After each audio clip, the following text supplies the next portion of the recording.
माझ्या बोधकथेचे नाव आहे नावी आणि भूत। एका गावात एक नावी राहत होता। त्याचे नाव रघु होते। त्याचे काम लोकांचे केस कापणे, दाढी करणे व मसाज करणे हे त्याचे काम होते, पण त्यातून त्याला पुरते पैसे मिळत नव्हते। तो सकाळी लवकर उठून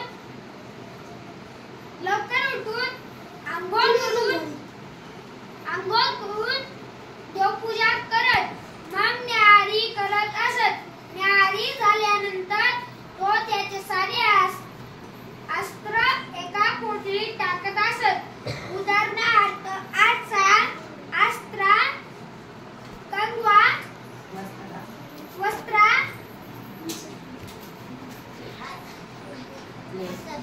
ब्लेड, कात्री असे त्याचे अस्त्र होते। तो ते सगळे एका पोटलीत बांधून पुण्या गावात फेरफटका मारायचा। तो असा म्हणायचा, रघु आला रघु, केस कापा, दाढी करा, मसाज करा। रघु आला रघु, रघु नावी आला, असं म्हणत तो पुण्या गावात फेरफटका मारत असत। मग तो एका वडाच्या झाडाखाली जाऊन बसत असत व पुढची मांडत असत। मग तिथं लोक आल्यानंतर ते लाईन करून त्यांचा नंबर येत त्याला थांबायचे। मग रघु त्यांचे केस कापायचा, दाढी करायचा व मसाज करायचा। एका दिवशी असंच त्या गावातील एक माणूस आला आणि तो रघुला म्हणाला, अरे रघु, सरपंचाने तुला लवकर बोलवले दाढी ते करायला, लवकर जा, ते वापस रागवतील तुला। रघु मग लवकर त्याने सगळं काम आवरून अस्त्र ते घेतले आणि तो पळतच सरपंचाच्या घराकडे गेला। मग तो तिला पोहोचला। मग सरपंच म्हणाले त्याला, इतका वेळ कुठे लावलास रघु? म्हणल्याला अर्धा तास झाला आणि तू आत्ताशी आलास? ते म्हणाले, माझी केस काप, दाढी कर, मसाज कर, पण माझ्या मिशाला हात सकट लागला तर बघ मग तू। मग त्याने भीतीने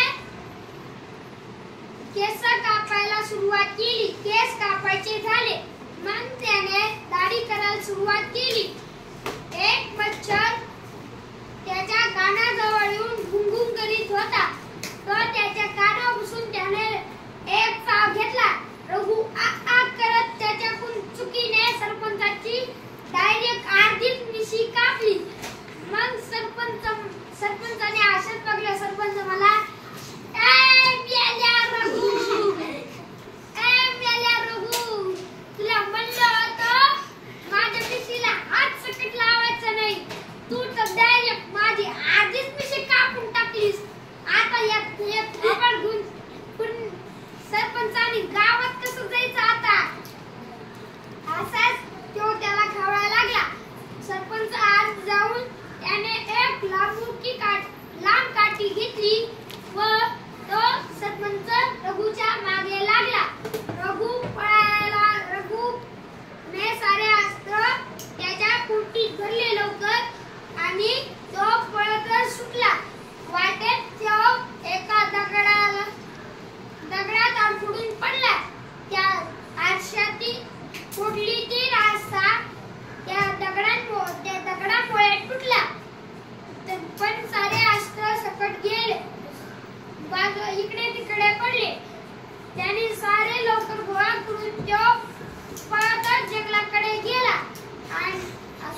आजच नाही दररोज या जंगलात येऊन खूप सारे भूत पकडले आहे. भूत म्हणतो, रघु म्हणतो, आता मी तुला सकट पकडणार आहे.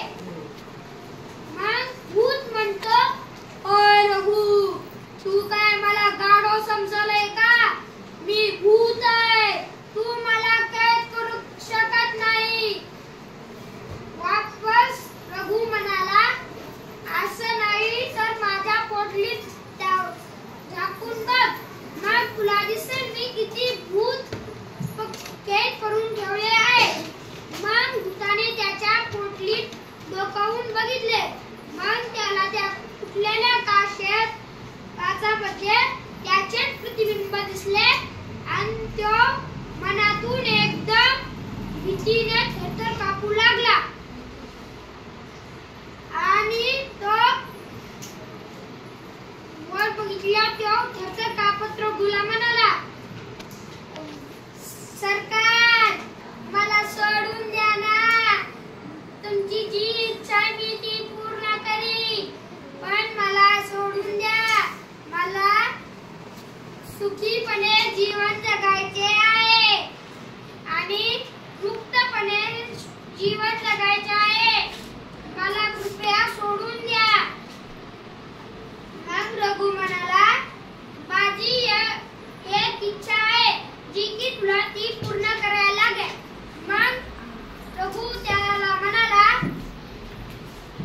भूता, मला ऐका, सोन्याने भरलेली एक सोन्याच्या सिक्क्यांची एक मोठी पोता आणून दे. भूत म्हणाला, तो हुकूम सरकार, आत्ताच आणून देतो. तेव्हा मग लवकर गेला आणि थोड्या वेळाने वापस आला. तेव्हा म्हणाला, सरकार, हे धरा तुमच्या सोन्याने भरलेले पोत, सोन्याच्या नाण्यांनी भरलेलं तुमचं पोत. रघुने ते बघितले, त्याला आतून बघितले. मग रघुला खूप सारे चमकणारे सोन्याचे नाणी दिसल्या. मग तो म्हणाला, माझी अजून एक इच्छा आहे, ती सकट तुला पूर्ण करावी लागेल. भूत म्हणाला, काय ते मला सांगा, मी लगेच तुम्हाला पूर्ण करून देईन. रघु म्हणाला, इथून येणाऱ्या जाणाऱ्या माणसांना तू कधीही त्रास देणार नाही. तुझ्या शक्त्यांचा वापर त्यांच्या भल्यासाठी करणार, हे मला वचन दे.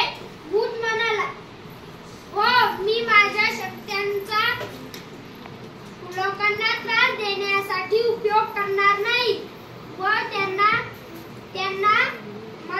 माझ्या शक्त्यांनी मदत करीन, असं ते भूत म्हणाला.